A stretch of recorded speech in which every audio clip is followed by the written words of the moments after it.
곳곳의 날씨와 기후 소식 살펴보면서 시작하죠. 기후 리포트 노광준 PD 나왔습니다.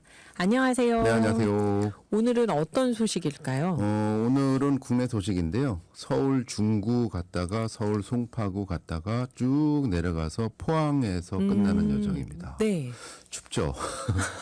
어제보다는 좀 덜 춥지 않습니까? 추운 거에 익숙해지는 것 같아요. 그렇죠. 네. 예. 근데 확실히 그 예전에 차만 타고 다닐 때는 잘 몰랐는데 이렇게 그 걷다가 버스 탔다가 이러니까 확실히 좀 느끼는 것 같아요. 그렇죠. 저는 항상 뚜벅이었기 때문에 네. 날씨에 민감합니다. 아니 그리고 텀블러가요. 네. 이 철제잖아요. 네. 추운 거예요. 텀블러를 들고 다니는데. 손이 네, 그럴 수 있겠네 또. 추워가지고 네. 강추위 소식과 관련된 건데요. 서울 중구에서 강추위 속에 첫 출근을 한 지 3시간 만에 사망한 50대 청소 노동자의 산재가 인정됐다. 어머나. 이게 무슨 얘기인가요? 이게 지금 얘기는 아니고 2023년도 11월 달의 얘기고요. 네. 근데 한 1년 반 정도 걸렸습니다. 인정받는데. 아. 근로복지공단이 해당 분의 업무상 사망으로 인정했다라고 밝힌 거를 경향신문이 보도를 했는데 이게 그래서 강추위 속에 어떻게 일을 하시다가 이렇게 돌아가시지? 그래서 눈여겨봤어요. 이분이 이제 58세셨고요. 그 전에는 주로 인테리어업을 하시고 네. 또 관련 사업을 하시다가 또 잘 안 되셨나 봐요. 그러던 중에 따님의 결혼식이 잡혔는데 따님의 결혼식을 앞두고 내가 애비로서 뭐라도 해야겠다 해서 청소 노동 일을 시작을 하셨는데 첫 출근에 그만 이런 일이 벌어진 이거 겁니다. 가족들이 얼마나 가슴 아팠을까요? 그러니까요. 2023년 11월 24일이었는데 네. 11월 말이면 그네도 가을 늦자락이잖아요. 맞아요. 이날이 기온이 훅 떨어진 날이에요. 하필 첫 출근 날이. 최저 기온이 영하 4.4도로 전날보다 한 10도 이상 떨어졌고 네. 체감 기온은 한 영하 9.6도에 달했다 그래요. 근데 서울 중구의 청소업체에서 이제 재활용 쓰레기 수거 업무를 시작했는데 네. 이 업체에서 이분 면접을 보고 이제 일하세요 했는데 그 전에 건강진단도 안 했고 안전교육도 받지 못한 채로 바로 일을 했는데 네. 저녁 7시부터 그 재활용 쓰레기 수거 업무를 시작했는데 이게 좀 긴박하게 돌아가잖아요. 쓰레기 수거가. 네. 그래서 3시간 만인 밤 10시 반경에 쓰러지셔서 병원으로 옮겨졌고 결국 심근경색으로 숨지셨다 그래요. 유족들에 따르면 이분이 작업시간 내내 뛰어다녔다. 무거운 쓰레기를 차에 싣는 힘든 노동을 했고 추위를 막을 방한 장비도 두꺼운 옷도 입지 못했다. 네, 이게 진짜 문제였겠네요. 네. 추운 상태에서. 그래서 산재 신청을 했는데 근로복지공단 업무상 질병판정위원회의 판단은 고인이 면접 후 다음 날 출근해서 갑작스러운 환경 변화와 함께 야간 근무, 더구나 야간 근무였죠. 육체적으로 힘든 일, 또 추운 환경에 따른 온도 변화 등 가중 요인에 노출됐다. 업무와의 상당한 인간관계를 인정할 수 있다 하면서 업무상 사망을 인정했습니다. 이게 1년 반이 걸린 거죠. 1년 반이 걸렸는데요.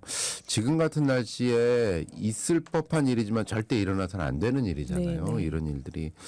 근데 이 추위가 더위도 걱정이지만은 갑자기 훅 추워졌는데 이 기사를 보고 나서 제가 뚜벅뚜벅 걸어오고 있는데 청소 차량이 이렇게 들어가고 그래서 옷차림이 이렇게 봤는데 방한복을 든든하게 입으셨더라고요. 네.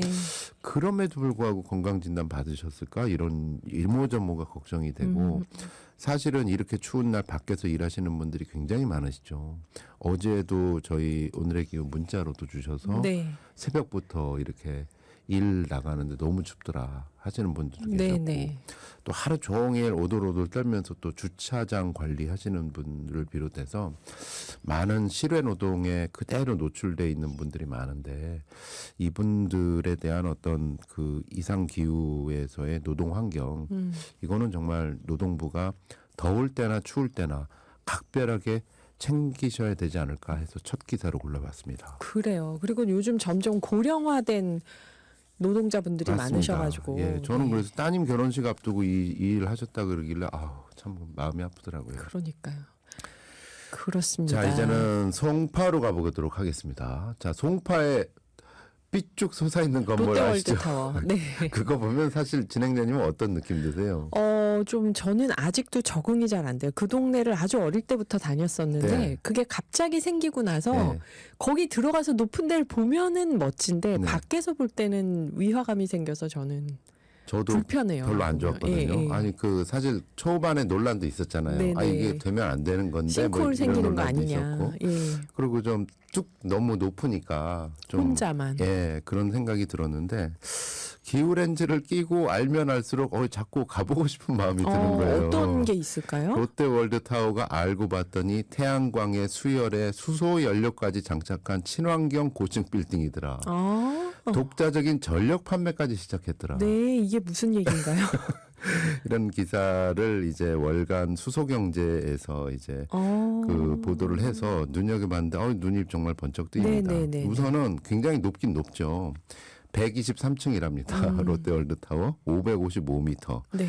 세계에서 6번째로 높은데 이게 이 건물이 알고 보니까 미국 그린 빌딩 협회로부터 친환경 건축물 인증 골드 등급까지 받았대요. 아, 진짜요? 왜냐하면 태양광, 수열, 지열을 활용해서 건물 에너지 15%를 자연 에너지로 자체 생산하는 건물이다. 그래서 100층 이상 건물로는 이 건물이 유일하게 친환경 골드 등급을 받았다고 합니다. 네. 자세히 알아보니까 이 사진 한번 띄워드릴게요. 보이는 라디오에. 저 높은 건물 지붕에 태양광 패널이 쫙 깔려 있습니다. 아. 이건 모르셨을 거예요. 그렇죠. 다들. 그 안 보이니까 이렇게 안 보면. 보이니까 올라가지 않으면 안 네. 보이니까. 건물 지붕과 캐노피에 1355개의 태양광 패널이 설치돼 있고요. 또 건물 일체형 태양광이라고 해가지고 건물 외벽에도 태양광 패널이 네, 외장에 네. 적용이 돼 있습니다. 특히 이 백화점 에비뉴엘이라고 하죠. 네. 그 지붕에 설치된 태양광 패널에서 만든 전기가 곧바로 지하 6층 에너지 센터로 보내서 이 건물의 냉난방 급탕에 활용한다 그래요. 애초에 지을 때부터 이렇게 했다는 건가요? 예, 이렇게 해서 했다는 거예요. 태양광도 효자지만 네. 가장 큰 효자는 수열이라고 합니다. 이 수열하면은 이게 뭐지 이러실 텐데 한강물의 온도차를 이용한 건데 더울 때 여름에는 한강물이 시원하잖아요. 네. 그걸 끌어서 냉방에 쓰고 겨울에는 한강물이 오히려 이 공기보다 뜨뜻하잖아요. 네. 그걸 끌어와서 난방에 쓰고 이렇게 하루 5만 톤의 한강물을 공급받아서 정체 냉난방의 10% 열량을 공급을 한다 그래요. 네.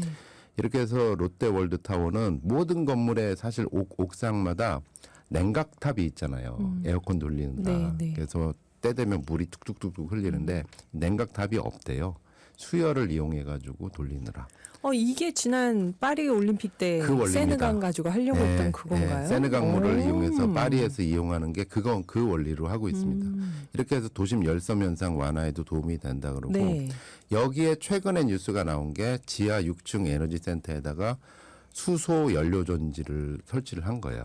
그럼 에너지 저장이 되는 건가요? 네, 그래서? 저장을 해서 전기를 일상적으로 판매하게 되는 거죠.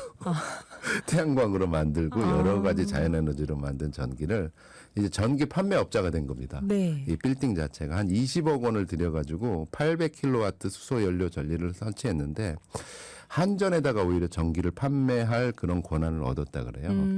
그래서 앞으로 20년간 계속 꼬박꼬박 전력을 판매할 예정인데 한 2,100가구가 1년간 사용할 수 있는 전력량을 판매할 예정이다. 이게 수소 연료 전지는 최근에 했을 텐데 이렇게. 그렇죠. 어. 맨 먼저 태양광 깔고 수열 깔고 네. 이러면서 자체 에너지를 절약하다가 이게 되네 하다가 더 크게 해보자 이래가지고 수소 연료 전지를 깔아서 아예 전기를 팔기 시작하는 거죠. 롯데월드에 또 이런 비밀이 있었군요. 네. 참 요지경입니다. 네. 자, 마지막으로 포항 가보도록 하겠습니다. 자, 세 번째는 보고서 한 편이 나왔어요. 보고서 표지 사진을 보이는 라디오에 지금 띄우고 있는데요. 대왕고래 프로젝트라고 들어보셨죠? 이거 시끄러웠잖아요. 네. 우리 뭐 석유 시추한다고 했던 거 아닌가요? 대통령께서 직접 나오셔가지고 우리도 산유국의 꿈을 이룰 수 있습니다. 네. 그래가지고 대왕고래 프로젝트가 지금 이 국면에서도 예산 별로 안 깎이고 추진되고 있거든요. 아하. 이 야당도 못 깎는 거예요. 이거는 에너지 어떤 자립 이거하고 관련돼 있는데 네. 이거는 근데 장기적으로 봤을 때 국가적으로 막대한 재정적 리스크를 초래할 뿐 아니라 지진 위험도 초래할 수 있다라는 분석이 나왔습니다. 네. 8일 기후솔루션에 따르면 시대착오적 대왕고래 프로젝트 추진 무엇을 놓치고 있나 이런 이슈 리포트를 발간을 했는데 이 리포트를 간단히 요약하면 세 가지를 놓치고 있다. 첫 번째, 석유 가스가 펑펑 나오는 게 사실 굉장히 어려운 일인데 계획대로 펑펑 나오더라도 막대한 탄소 리스크에 직면하게 된다. 예를 들어서 정부 목표가 140억 배럴의 석유가스 성공인데 네. 이렇게 되면 온실가스, 이게 다 온실가스잖아요. 네네. 탄소 비용은 적어도 213조 원에서 최대 2,416조 원에 이르며 이것은 미래 세대한테 빚을 떠넘기는 것이다. 그러니까 이게 우리가 탄소 감축하기로 하면서 사용량도 정해져 있고 안 되면은 탄소 배출권을 사야 되는데 그걸 이게 다 이제 빚이다. 젊은 세대들이 나중에 경제 활동을 하면서 다 부과가 되는 것이죠.